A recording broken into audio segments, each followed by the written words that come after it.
आप सभी स्टूडेंट को राकेश मेहरा का नमस्कार। दोस्तों, आज इस YouTube चैनल पर मैं आपके सामने एक बहुत ही इंटरेस्टिंग टॉपिक लेकर आया हूं और मज़ेदार टॉपिक है और नाम भी इसका मज़ेदार है। आपने थंबनेल में देख लिया होगा, टम्बला कोक। टम्बला कोक, इस टॉपिक का ध्यान मुझे तब आया जब हम ऑफलाइन क्लासेस ले रहे थे। वहाँ पर इस टॉपिक की पुनरावृत्ति हुई। यहाँ तक कि हम पहले भी इसको बताते रहे हैं, लेकिन मैंने सोचा मेरे जो YouTube के जो साथी हैं उनको भी इस छोटे से टॉपिक के बारे में बताया जाए। टम्बला कोक अपने आप में एक वृक्ष है और ये विलुप्त हो रहा है, और विलुप्त होने की कगार पर होने का जो कारण है वो एक पक्षी का मल है। अब कैसे है, किस तरीके से है, उसकी हम बात करेंगे। बहुत छोटा टॉपिक है लेकिन मज़ेदार टॉपिक है। मैं चाहूँगा कि मेरे इस मज़ेदार टॉपिक को आप प्रत्येक स्टूडेंट तक शेयर करें। तो अब मैं अपना टॉपिक स्टार्ट करता हूँ। हेडिंग डाल दीजिए, टम्बला कोक।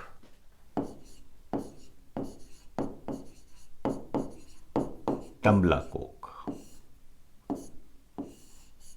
बहुत कम बातें हैं लेकिन महत्वपूर्ण है और इंटरेस्टिंग है। क्या है टम्बला कोक? ये क्या है?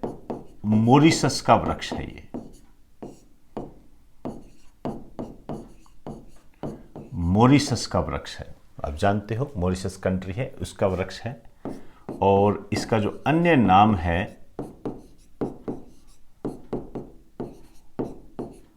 डोडो वृक्ष। डोडो वृक्ष है। अब देखिए डोडो क्या है। डोडो मॉरिशस का एक पक्षी है, एक पक्षी का नाम है, और ये विलुप्त हो रहे हैं। अब ये कहा जा रहा है कि डोडो पक्षी विलुप्त हो रहे हैं, इसी कारण से टम्बला कोक भी विलुप्त हो रहे हैं। क्लियर? देखिए, डोडो पक्षी विलुप्त हो गए तो टम्बला कोक विलुप्त क्यों हो रहे हैं? ध्यान से समझिए।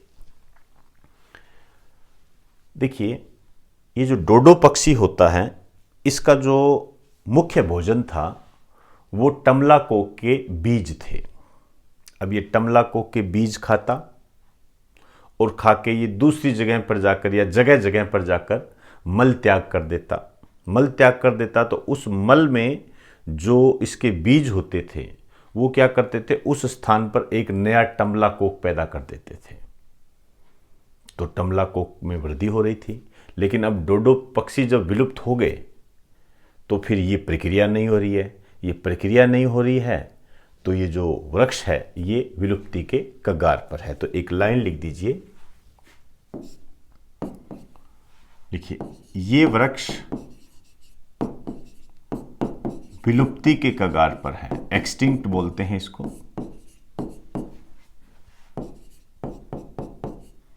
विलुप्ति के कगार पर है क्योंकि डोडो पक्षी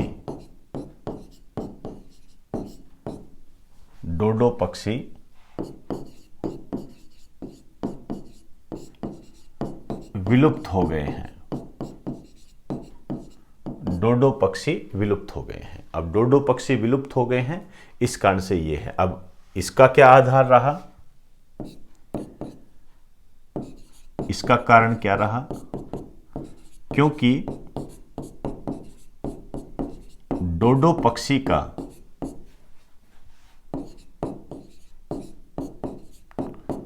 मुख्य भोजन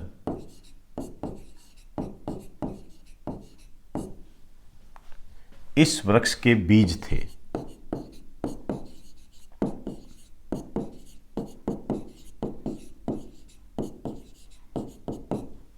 यह पक्षी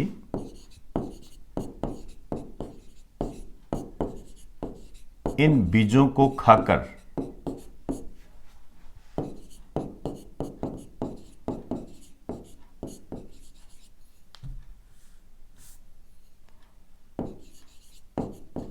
दूसरे स्थान पर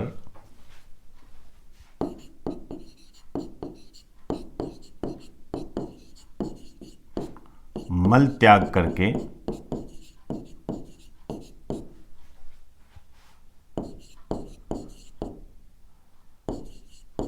टम्बला कोक को अंकुरित करता था।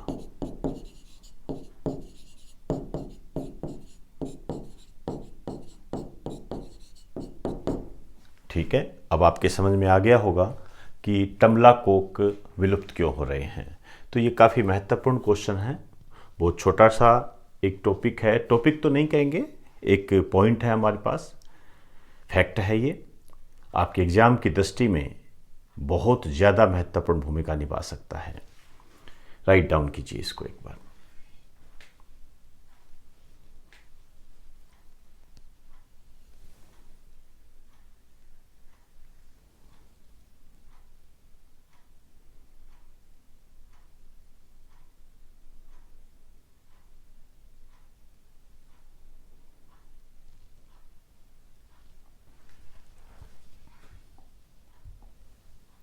तो दोस्तों, आज हमने टम्बला कोक और डोडो पक्षी के जो रिलेशन था उसकी चर्चा की, क्या प्रभाव पड़े।